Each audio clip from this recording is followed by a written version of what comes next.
Selamat sore menjelang malam, Saudara Wawan. Selamat sore juga Pak Hirnan. Bagaimana kabarnya hari ini? Puji Tuhan baik Pak, tapi kemarin badannya sempat meriang karena cuacanya yang sangat dingin Pak. Di Klaten macet nggak ya, Pak? Oh di Klaten kalau di perbatasannya macet Pak, tapi kalau di dalamnya itu biasa-biasa aja gitu. Iya. Eh, ini Saudara Wawan sudah makan?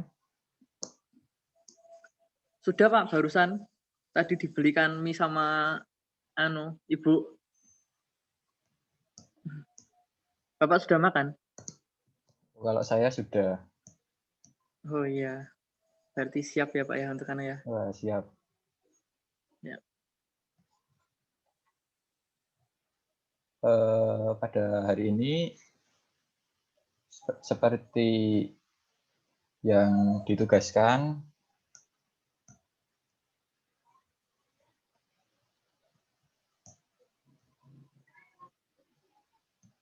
karena ini konseling ya, dan saya rekam, jadi apakah Saudara Wawan bersedia?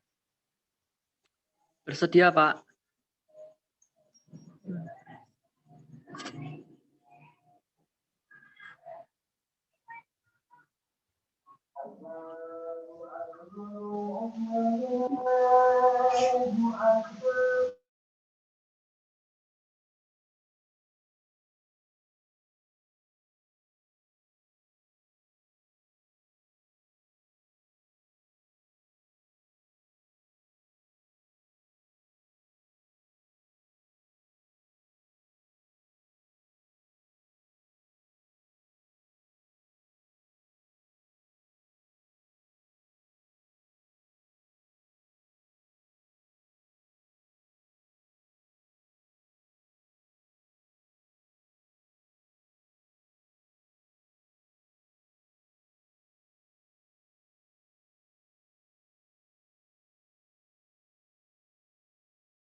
Oke, Saudara Wawan, maaf ya tadi ada gangguan teknis. Oh ya Pak, nggak apa-apa. Pantesan kok diem aja dari tadi. Ya, karena rumah saya dekat dengan masjid ya, Pak. Oh, iya ya. Nggak apa-apa Pak. Oke, pada kesempatan kali ini, apakah Bapak bersedia untuk saya wawancarai sebagai konseli? Ya, saya bersedia Pak.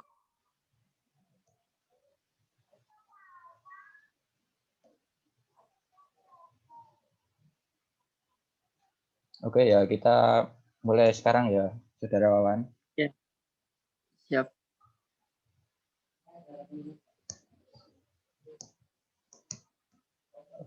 Saya mendengar cerita dari teman-teman yang lain bahwa Saudara Wawan itu mempunyai masalah tentang kebiasaan merokok ya. Apakah itu bisa diceritakan? Ya Pak, terima kasih Pak atas waktunya. Ya, Jadi saya akan cerita ya Pak dari sejarahnya kenapa kok saya jadi penggila rokok gitu. Jadi itu dulu tuh Pak, sekitar kelas 4 SD, saya kan tidurnya kan masih bersama dengan bapak, satu kamar Pak. ya, Nah, terus pernah suatu saat itu bapak itu sedang tidur. Nah, tapi rokoknya itu ditinggal di bawah kasur. Jadi rokoknya itu masih menyala gitu loh, Pak. Nah, terus kan namanya kan masih anak kecil ya. Saya dulu tuh terus iseng-iseng ngisep rokoknya bapak. Itu ketika bapak masih tidur. Nah, tak isep kok rasanya enak gitu. Kayak terus ada semacam ketagihan gitu, Pak. Nah, terus jadi mulai kelas 4 SD, kan dulunya kan saya kan kalau punya uang, saya buat main PlayStation. Nah, lalu ketika apa ketika sudah saya merokok tadi, mencoba rokok dari bapak itu, terus jadi itu Pak, uang saku yang saya punya itu saya alihkan untuk membeli rokok, begitu. Ya belinya nggak satu bungkus sih, tapi ya cuma 2 atau 3 biji gitu,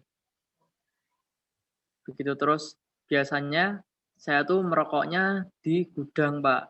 Kalau di rumah tuh di gudang atau enggak kalau sama teman-teman tuh ya di rel kereta api, Pak. Karena rumah saya kan dekat dengan rel kereta api. Nah, jadi biar nggak ketahuan sama orang-orang desa dan orang tua, saya ngerokoknya di rel kereta api itu. Itu, jadi tempatnya aman gitu, Pak. Ya. Ya, sebenarnya ceritanya menarik ya, Mas Wawan. Eh, saya mulai dengan wawancara singkatnya ya. Iya, Pak. Yang pertama,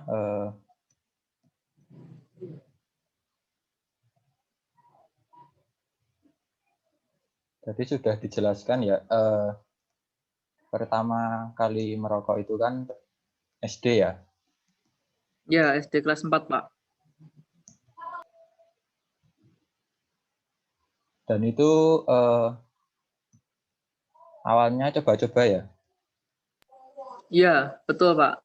Coba-coba karena tadi ketika Bapak tidur, ada rokok di bawah kasur, terus saya iseng gitu, Pak. Iseng saya hisap gitu. Terus malah ketagihan. Ya. Awalnya pikiran sebelum melakukan merokok itu seperti apa ya, Saudara Wawan? Dulu sama sekali saya Pak, nggak punya pikiran untuk belajar merokok tuh nggak. Hanya ya sebatas rasa penasaran aja gitu loh, Pak. Apalagi dulu ketika saya kecil ya sekitar SD kelas 4 itu, kan setiap Ya. sore kan ada pertandingan sepak bola, Pak, di lapangan desa saya gitu. Nah, banyak teman-teman yang sebaya saya dan juga ya mungkin usianya 2 atau 3 tahun di atas saya itu, mereka tuh udah pada ngerokok gitu. Dan sering kali tuh saya tuh mencium asap rokok dari mereka gitu. Nah, terus ya ketika itu saya penasaran karena dilandasi dengan pengalaman itu, Pak. Karena pengalaman tiap sore gabung sama orang-orang yang rokok, terus akhirnya saya tergoda gitu dan penasaran akhirnya saya mencoba untuk merokok gitu. Itu pengalaman pertama kali saya mencoba rokok ketika kelas 4 SD. Ya, Saudara Wawan, apakah sekarang ini masih kerap merokok atau tidak? Untuk sekarang ini tergantung, Pak. Kalau ada teman-teman yang yang menggoda gitu kadang saya masih tergoda, Pak. Masih tergoda untuk merokok. Dulu sih pas sebelum saya kuliah ya, Pak, ketika saya SMA itu hampir setiap hari itu saya ngerokok, Pak. Jadi biasanya tuh satu hari itu habis satu bungkus gitu. Dan itu nggak bisa berhenti, Pak. Padahal uang saya yang dikasih sama orang tua tuh nggak cukup sebenarnya untuk membeli rokok karena rokok yang saya beli itu harganya 24.000, Pak. Itu rokok jarum. Nah, terus gimana caranya saya buat dapat uang buat beli rokok? Itu biasanya saya minta transferan dari kakak saya. Nah, tapi saya bilangnya itu buat itu keperluan sekolah gitu dan uang jajan, tapi padahal tidak. Padahal untuk membeli rokok gitu. Ya, Saudara Wawan, berarti kan itu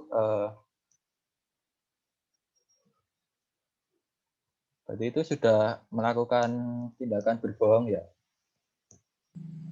Nah, iya Pak, itu yang masih saya sesali sebenarnya hingga saat ini karena masa saya tega-teganya membohongi kakak saya sendiri gitu loh buat minta uang ratusan ribu tapi kok ending-endingnya buat beli rokok. Padahal saya kan izinnya kan buat keperluan sekolah gitu. Saya sebenarnya juga masih menyesal dan merasa kasihan dengan kakak saya. Orang kakak saya yang kerja mencari uang aja susah payah, tapi mengapa kok saya menghambur-hamburkan uang kakak saya itu dengan cara untuk membeli rokok itu. Itu yang sebenarnya masih saya sesali hingga saat ini gitu, Pak.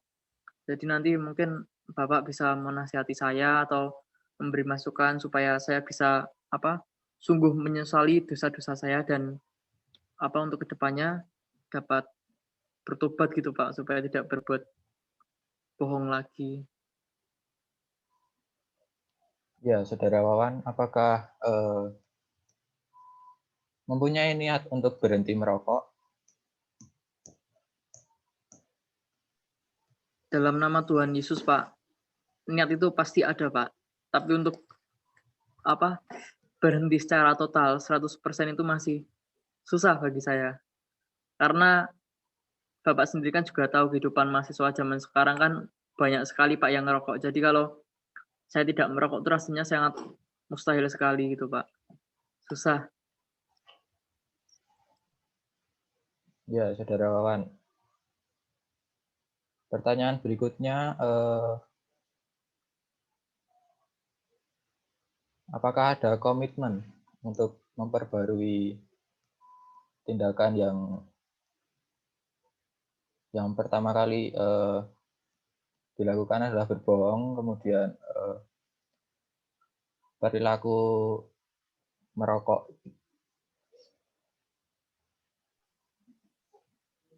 Kalau komitmen sih saya belum berani berjanji ya Pak. Hanya saja saya ingin melakukan semacam antisipasi gitu untuk mengurangi frekuensi merokok saya.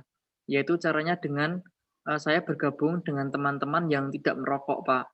Karena sejauh ini kan teman-teman saya kan ngerokok semua, entah itu ngerokok filter atau rokok vape. Nah, untuk apa ya, kalau dari dalam hati saya tuh niatnya untuk mengurangi dulu, Pak. Nah, caranya untuk mengurangi itu dengan cara bergabung dengan teman-teman yang tidak merokok, gitu. Nah, mungkin nanti dengan teman-teman yang tidak merokok itu nanti lambat laun saya jadi ketularan untuk tidak merokok dan bisa, semoga bisa berhenti 100% begitu, Pak. Itu yang eee, planning saya yang hendak saya lakukan seperti itu. Ya, terima kasih Saudara Wawan.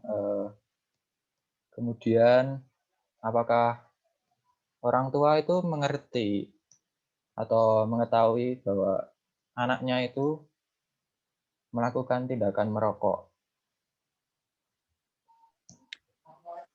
Ini dijawab jujur ya, Pak? Ya, Kalau sejujurnya orang tua saya itu tidak tahu, Pak. Benar-benar tidak tahu.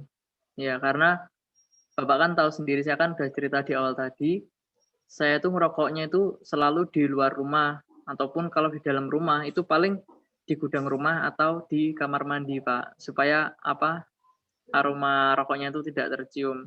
Dan itu pun biasanya kalau saya merokok di rumah itu ketika posisi orang tua saya itu ada di luar rumah atau sedang bepergian gitu. Jadi saya berani merokok. Tapi kalau orang tua saya sedang di rumah, nah itu agak ragu Pak untuk merokok karena nanti saya pasti dimarahin oleh bapak atau ibu saya, begitu. Karena orang tua saya kan juga apa, cari uang kan bukan untuk merokok gitu loh Pak, tapi kan untuk ya misalnya untuk keperluan kuliah saya atau uang jajan saya gitu.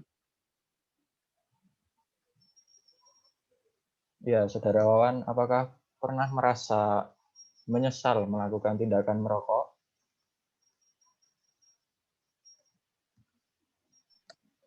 Eee, untuk menyesalnya, ya kalau saya berpikir jauh ke depan ya Pak, memikir jangka panjang maksudnya, rasa sesal itu pasti ada Pak, karena kan yang namanya orang perokok itu kan tentu paru-parunya kan sudah tidak sebaik kalau tidak merokok gitu Pak. Jadi saya tuh kadang mikir kan ada tuh quotes di internet tuh yang mengatakan bahwa satu bungkus rokok itu mengurangi seperdetik kehidupanmu di dunia.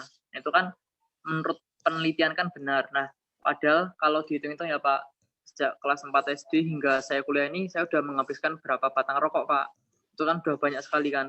Nah, terus Ya, saya tuh ya. mikirnya, wah besok jangan-jangan usia aku nggak panjang karena udah direbut dengan asap rokok itu. Nah, kadang menyesal itu Ada, Pak, dan pasti ada lah, bukan ada tapi pasti ada. Tapi ya mau gimana lagi gitu loh, Pak, kan udah terlanjur gitu. Kan kalau paru-parunya, udah hitam, udah bolong-bolong kan udah nggak bisa diobati, Pak. Jadi ibarat nasi sudah menjadi bubur, ya udah. Ya yang bisa saya perbuat ya hanya menyesali, Pak, menyesali dan berubah.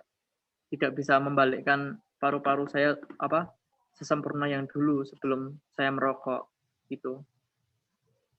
Ya, Saudara Wawan. Kemudian, apakah di keluarga itu ada yang selain Saudara Wawan yang merokok? Hanya bapak saya, Pak. Kakak saya sebenarnya juga merokok, tapi, dia ngerokoknya tuh selalu di luar rumah atau ketika tidak ada istrinya, begitu. Mmm. Oh ya, Saudara Wawan. Terima kasih. Demikian wawancara singkat dari saya. Setelah ini saya akan memaparkan saran dari saya. Saudara Wawan bisa melakukan seperti yang dikatakan tadi, sehari bisa menghabiskan berapa batang rokok, itu kan dikurangi.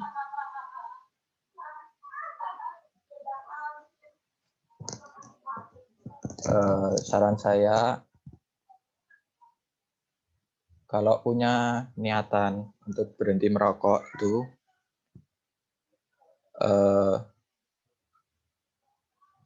uang yang dibuat untuk membeli rokok itu bisa ditabung sebagian. Jika itu rasa sulit, bisa setengah bungkus dulu merokoknya. Sehari bisa 1 batang rokok saja. Kemudian tadi diceritakan bahwa pernah berbohong pada kakaknya. Kalau menimba kehidupan orang Kristiani itu kan berbohong itu kan dosa pokok ya. Jadi setelah berbohong itu pasti ada rasa mengganjal di dalam hati. Jadi sebisa mungkin berbicara sejujur-jujurnya. Walaupun kadangkala jujur itu menyakitkan ya. Ya, betul sekali, Pak. Tetapi kejujuran itu adalah kunci dari awal kesuksesan. Demikian saran dari saya. Terima kasih Saudara Wawan telah bersedia meluangkan waktunya untuk menceritakan masalahnya, memaparkan apa yang ada di dalam hati. Terima kasih Saudara Wawan. Baik, Pak Hernan, terima kasih atas kesediaannya. Terima kasih juga, Pak, buat masukannya, itu sangat mendewasakan saya. Semoga besok ke depannya saya bisa berubah ke arah yang lebih baik, Pak. Terima kasih, Pak Hernan. Ya, sama-sama Saudara Wawan. Ya, mari Pak. Saya live ya, Pak. Ya,